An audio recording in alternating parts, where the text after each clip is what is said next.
Assalamualaikum warahmatullahi wabarakatuh. Untuk kalian yang mau nonton video ini, sebelum dilanjutkan, sekali lagi Mas Tulus tegaskan, Mas Tulus tidak pernah memaksa jenengan untuk mempercayai apa Mas Tulus sampaikan, dan tidak pernah memaksa untuk menerapkan kemudian mempercayai segala sesuatu yang ada di video ini. Oke? Suka tonton, tidak suka silahkan di skip. Terima kasih orang baik. Assalamualaikum warahmatullahi wabarakatuh. Sebelum kita lanjut tonton videonya, saya tegaskan sekali lagi bahwasanya saya tidak membuka praktek dimanapun dan tidak menerima tarif berapapun. Terima kasih. Jangan lupa like, komen, dan subscribe ya. Terima kasih orang baik. Jangan lupa subscribe, like, dan juga kok. Oke. Jangan lupa di vlog ya guys. Kok di vlog? Bukan jodohku sawangan jantungku, kemarin kamu nyeseni sepiro kesungguhanku. Aku siap demi cinta apapun kan ku korbankan. Sepiro gedenya.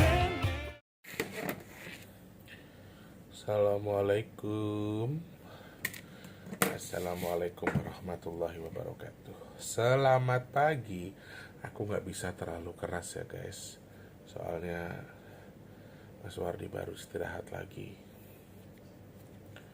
Di sini jam, ya saya bilang pagi karena pagi. Di sini jam 6:08 tanggal 5 Maret ya teman-teman. Ini pagi ini. Kenapa Mas Tulus bikin video? Karena ada satu pembahasan yang menurut saya cukup menarik untuk dijadikan warning. Selalu saya berpikir bahwa hasil obrolan-obrolan saya dengan Eyang, kalau memang ada momen-momen tertentu, kalau memang ada satu hal yang menarik, saya akan sampaikan. Siapa tahu manfaat dan juga siapa tahu menginspirasi. Tujuannya hanya itu ya, nggak ada niat guruin atau sok tahu atau keminter. Itu sumpah demi apapun saya nggak ada niat di situ. Tapi sekali lagi ya terserah teman-teman berprasangka kemana-mana ya. Sebelum kita ngobrol, sebelum tak sampaikan apa hasil obrolan kita hari ini, saya mau ingetin teman-teman, ini nasi box tumben banget. Awal bulan sudah ada dana, kemarin 250 beberapa hari setelah kita nasi box itu sudah ada dana masuk. Tapi untuk beberapa hari ini kebetulan banget lagi apa ini? Lagi tipis, pemasukannya lagi kurang. Jadi ya nggak tahu memang keadaan perekonomian sedang kurang baik atau seperti apa, tapi mudah-mudahan kita doa sama-sama nanti tetap Allah izinkan ada ya. Sekali lagi qadarullah, kalau memang Allah izinkan ada ya ndak apa-apa, ndak juga ya ndak apa-apa. Jadi kita manut sama kersane Gusti. Jadi kalau teman-teman mungkin sekarang lagi ada kelodangan rezeki, ada kelebihan rezeki, pengen bantu nasi box, saya sangat tunggu partisipasinya ya.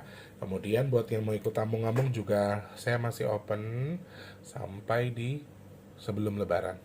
Oke, nanti sebelum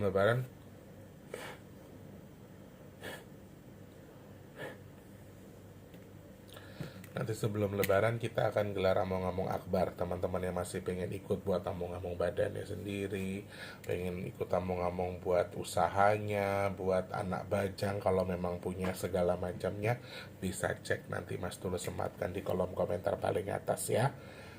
Cek aja di situ rekeningnya Permata. Transfernya berapa Mas Tulus? Terserah teman-teman, berapapun boleh ya. Ada kok yang transfer 20.000 yang di absen itu dari nama kakek sampai nama beliau sekeluarga sampai ke bayi bajangnya. Totalnya ada 16 nama. Apakah itu tidak boleh? Boleh-boleh saja, hak masing-masing. Jadi saya tidak pernah mau saya bilang seikhlasnya, seikhlasnya. Dan kalau memang jenengan tuh pengen ikut among-among tapi memang betul-betul nggak punya rezeki pun nggak apa-apa, boleh DM aja. Mas dulu saya pengen ikut among-among, maksudnya saya pengen diijab kabulin juga nanti pas among-among, tapi saya nggak punya duit, apakah boleh? Boleh, monggo kerso ya, nggak masalah. Teman-teman saya di sini pengen sama-sama juga membantu. Nah, setidaknya orang-orang lain yang sudah bersedekah bantu among-among jadi dapat pahala. Pahalanya adalah karena mereka membantu teman-teman yang lain yang mau among-among. Jadi kalau nggak punya rezeki, maaf ini betul-betul nggak punya loh ya, bukan pura-pura. Terus memang tipikal yang malas sedekah, ada soalnya orang yang malas sedekah atau pelit dalam bersedekah tuh ada. Jadi kalau emang betul-betul jenengan nggak mampu tapi pengen banget ngamong-ngamongnya bayi bajang, anaknya, keluarganya, boleh. Apakah harus transfer? Tidak. Jadi teman-teman yang mau ikutan juga boleh. Tapi syaratnya siji, bener-bener ndak punya ya. Tapi kalau jenengan pura-pura ndak punya, ya kuwi dadi urusane jenengan karo Gusti Allah. Intinya di situ. Tapi lah jenengan betul-betul memang nggak punya dan pengen ikutan, pengen kirim doa lewat apa mau ngomong bayi besok, sampai boleh DM saya. Nomornya kemana? Ke kolom komentar paling atas ya. Di situ dicek. Selamat menjalankan ibadah puasa, tetap semangat untuk hari ini teman-teman. Ini di puasa kita hari kelima ya. Ini kan tanggal 1 kemarin puasa pertama, ini tanggal 5, jadi ini di hari yang kelima. Jadi semangat untuk puasanya, berkah buat puasanya, diterima pahalanya, disampaikan sesuai kepada kita yang meniatkan puasa. Amin. Tetap semangat ya, prasangkanya yang baik. Aku masih sering baca komentar teman-teman dengan keadaan yang lumayan sulit ketika puasa, menjalankan puasa dengan kondisi yang sulit. Saya nggak mau bercerita nanti dianggap ngemis, tapi jenengan bercerita, saya menyampaikan bahwa keadaan saya juga tidak seperti yang jenengan lihat. Keadaan jenengan sulit, saya juga mungkin bisa sulit. Bedanya saya tidak bercerita. Kalau jenengan bilang saya buka puasa dengan menu seadanya Mas Tulus karena belum gajian, saya buka puasa cuma dengan air putih sama nasi, yang penting ada lauk seadanya. Saya berkali-kali bilang, bukan saya pamer saya sedih atau saya makan nggak enak, tapi artinya saya kebetulan memang nggak suka itu. Dan kenapa saya ceritakan itu? Karena saya pengen memotivasi teman-teman. Aku itu masak cuman di puasa hari pertama sama hari ketiga. Hari pertama masak diangetin sampai puasa kedua. Hari puasa ketiga masak diangetin sampai hari kelima, sampai hari ini terakhir buat sahur. Jadi kalian pikir dah, kalau emang Mas Tulus itu mau foya-foya, mau hura-hura, kayaknya bisa-bisa aja. Tapi emang tipikal kami tidak suka makan yang aneh-aneh, tidak suka makan mewah, dan kebetulan kami sayang sama rezeki dari Allah itu. Kalau harus dihabiskan sedemikian rupa. Jadi jenengan yang cukup, alhamdulillah, yang kurang semoga Allah cukupkan, tapi tetap harus semangat ya. Jadi saya nggak bilang keadaan saya, tapi intinya semoga apa yang saya sampaikan jadi motivasi buat teman-teman untuk lebih semangat menjalankan ibadah puasa dalam kondisi apapun. Jenengan sulit, masih ada yang lebih sulit. Saya tidak menceritakan kondisi saya. Jadi kalau jenengan curhat dengan kondisi yang seperti itu, saya bisa jawabnya cuma satu. Keadaan dulu ya 11-12 sama jenengan, tapi saya nggak cerita. Oke? Jadi harus apa? Harus semangat ya. Pagi ini secara tidak sengaja setelah subuh, setelah duha sebentar, biasanya Mas Tulus setelah ini istirahat dulu, nanti siang bangun. Oh kebetulan hari ini mau ada bukber sama Mas Wardi dan tim masak. Ulang tahunnya Mas Wardi, pengen wujud syukurnya, dia udah ngumpulin dari narik taksi gitu, dari online taksi online. Hari ini insya Allah dia mau ngajakin saya sama tim masak untuk makan, tapi cuman ya di pinggir jalan kayak gitu. Yusra apa-apa yang penting niatnya sedekah. Itu jadi hari ini kayaknya nggak masak. Jadi mungkin akan lebih simpel. Jadi hari ini cuman beres-beres doang, kemudian syuting buat lagu, ada yang request lagu, sama nanti sorenya langsung ke lokasi tempat kita makan. Usut sebetulnya resto yang akan kami kunjungi itu adalah di wilayah Bekasi.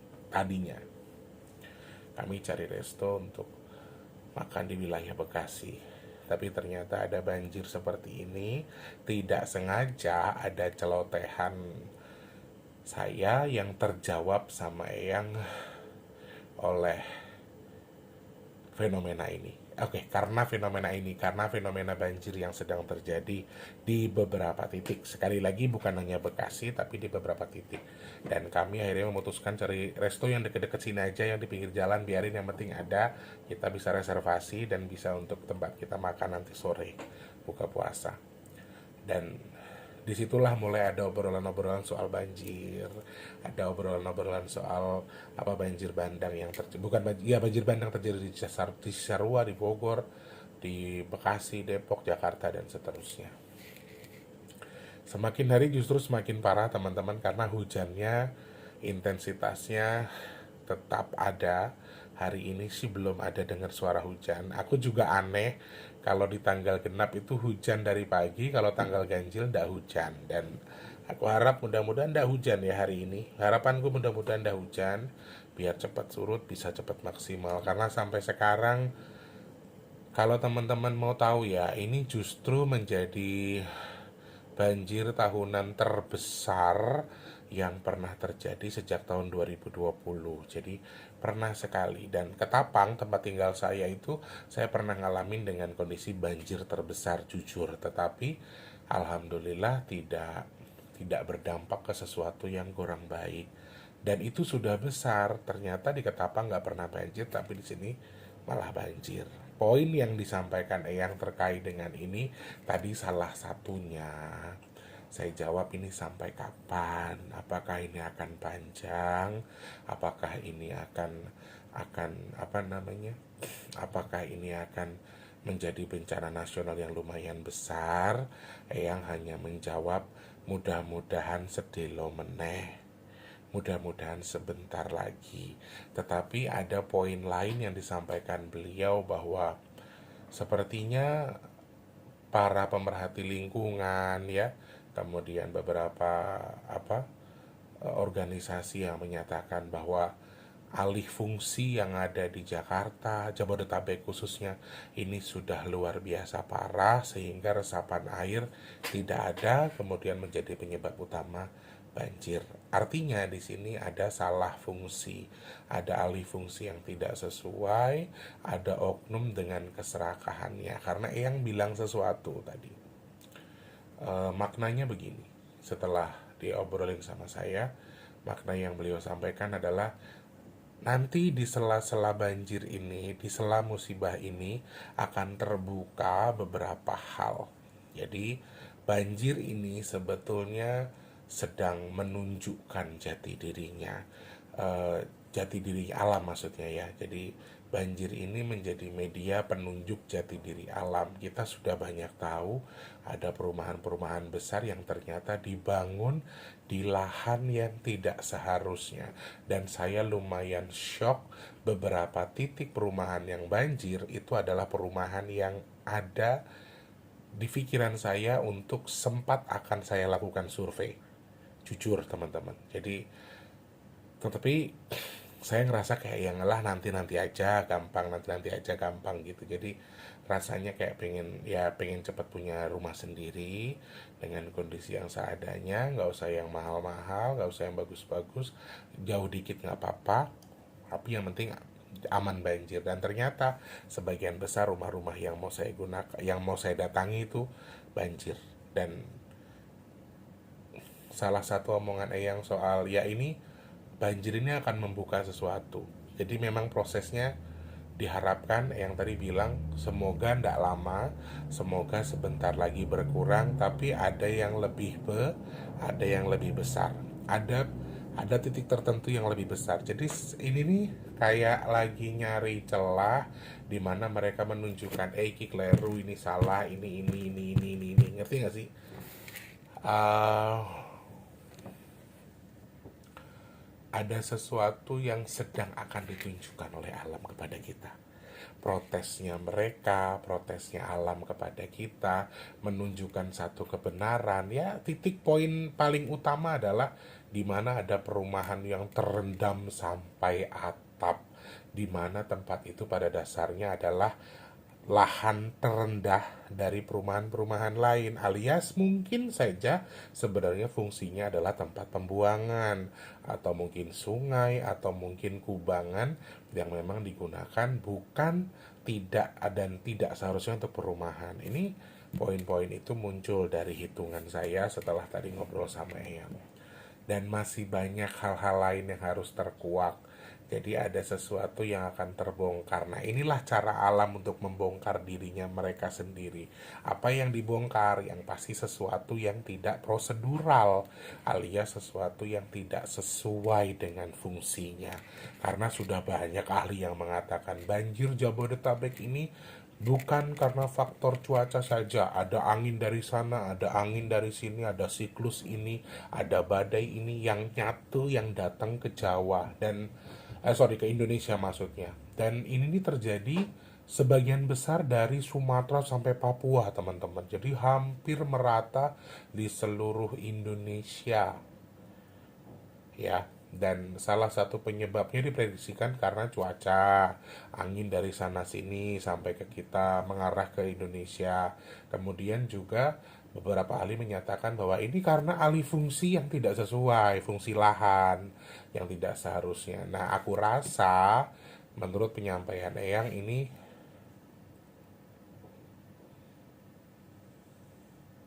ya eh apa istilah yang mau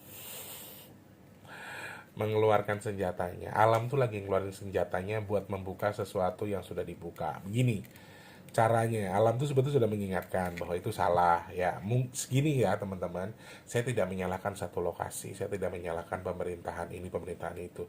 Tetapi mungkin saja ini oknum-oknum tertentu yang membuat ini jadi salah fungsi. Artinya ada oknum dengan dasarnya ini keserakahan. Dasarnya sesuatu yang salah. Dasarnya adalah sesuatu yang tidak sesuai untuk masyarakatan alias untuk mencari keuntungan sendiri, dan akhirnya dia itu mendasari itu dengan keserakahan, dengan nafsu, di mana ambisinya harus ini harus itu karena uangnya banyak, karena ini karena itu. Dasarnya sudah uang, dan dasar awalnya sudah serakah. Oknum-oknum inilah yang akhirnya nanti, semoga ya, harapanku gini, tidak ada penutupan kasus, tidak ada penutupan di publik, bahwa memang dari kejadian-kejadian seperti ini seharusnya ada investigasi kan. Harusnya harapanku sih nanti setelah ada banjir ini ada investigasi dilakukan oleh pemerintah bahwa oh ini kenapa banjir, oh ini arahnya ke sini, evaluasinya ada, dan semoga terbuka. Harapanku gitu. Jadi Jawa Barat khususnya ya, ini kan ada beberapa. Aku yakin kok pasti ada alih fungsi yang tidak sesuai dengan prosedural. Aku sangat yakin soal itu. Pasti ada oknum-oknum yang oke, kayak sengaja beli tanah yang murah padahal itu tanah yang banjir, tapi menyampaikan ke pembeli tidak banjir. Ini contohnya perumahan yang tadi saya sampaikan. Ini poin-poin yang membuat sesuatu yang harus terbuka tadi terbuka. Nah, ada poin terakhir yang disampaikan Eyang, di mana ya memang dulunya kan air, kata Eyang. Dulunya kan air dan dikasih darat. Tapi kalian dikasih darat nggak bisa manfaatin daratnya, malah kalian serakah. Artinya kembali lagi ke faktor manusianya sendiri. Ini menjadi momen di mana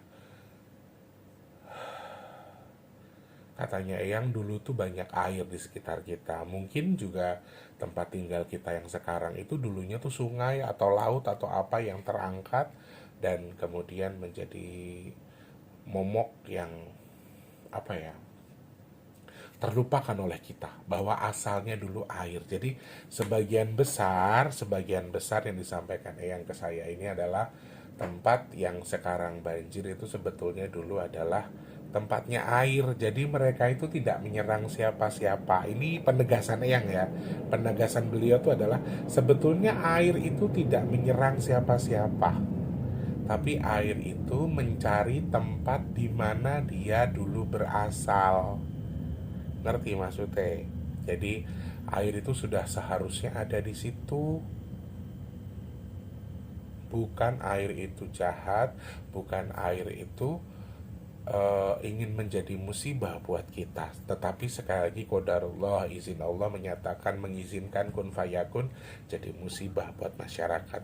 Tetapi sebetulnya air ini atau musibah banjir Jabodetabek ini sedang akan mengeluarkan taringnya. Kalau kata Eyang ngetok nih Jemparing itu jimat, senjata lah, gaman lah istilahnya gitu. Eyang tadi bilangnya jemparing. Aku sampai nyari di Google jemparing itu apa. Ternyata jemparing itu semacam senjata pusaka kayak gitu loh. Jadi eh alam ini sekarang lagi memperlihatkan banjirnya. Sebetulnya mereka bukan hanya jahat, bukan jahat. Yang pertama, mereka memang menempati tempat yang seharusnya sesuai dengan porsi mereka, sesuai dengan fungsinya, mengembalikan itu sesuai dengan fungsinya. Kemudian mungkin dulunya adalah memang sudah tempatnya air dan mereka kembali ke posisinya. Karena Allah mengizinkan tempat itu kering untuk dimanfaatkan, tapi ternyata memanfaatkannya dengan dasar yang kurang tepat, tidak prosedural, sehingga ya kalau kembali Allah izinkan, saya rasa Allah nggak salah, saya rasa alam nggak salah. Kemudian yang kedua, banjir ini atau posisi yang sedang mereka perlihatkan kepada kita, mereka sedang memperlihatkan jemparing. Mereka sedang mempertontonkan kelebihan mereka bahwa ini gue juga bisa menunjukkan sesuatu. Jadi ada sesuatu yang akan ditunjukkan oleh alam kepada kita. Salah satunya adalah mungkin titik-titik yang salah yang tidak seharusnya jadi tempat pemukiman, atau mungkin ada keserakahan para anak manusia yang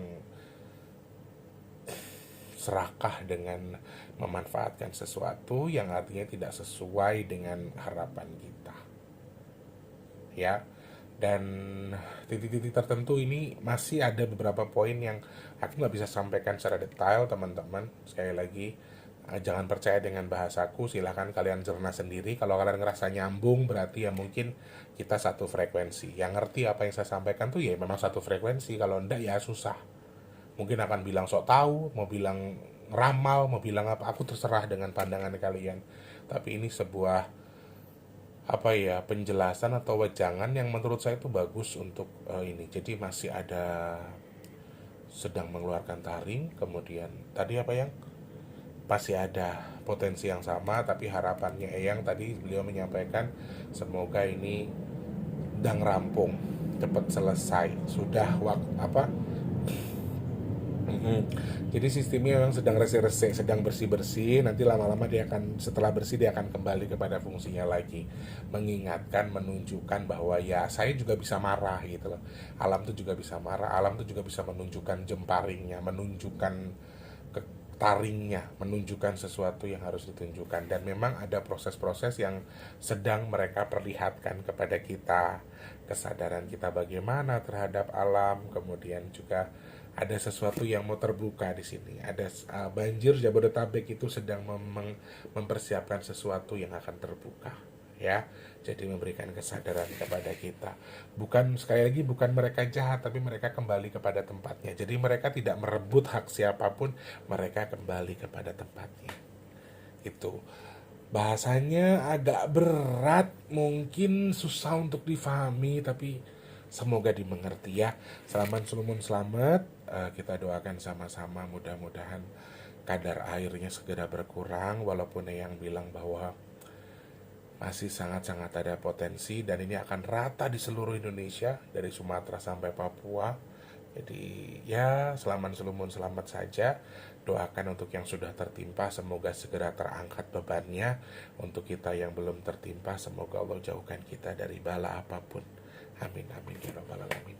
By the way, saya juga terima kasih teman-teman yang sering nanya di Mas Tulus sehat kan, Mas Tulus nggak kena banjir kan, Mas Tulus baik-baik aja kan. Alhamdulillah saya baik-baik saja ya. Mas Tulus tetap lemu, Mas Tulus tetap imut. Oke, jadi terima kasih untuk semangat, untuk pertanyaannya. Tetap jadi orang baik, tetap jadi orang yang manfaat bagi siapapun.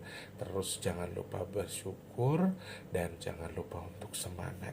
Selamat menjalankan ibadah puasa. Suaranya digedein ya, Mas Tulus ngomongnya soalnya emang pelan-pelan. Oke, terima kasih. Semangat puasanya. Assalamualaikum. Jangan lupa doa. Terima kasih sudah menonton. Untuk mendukung channel ini biar makin keren, jangan lupa subscribe, like, komen, dan share ke media sosial yang kalian punya. Terima kasih orang baik.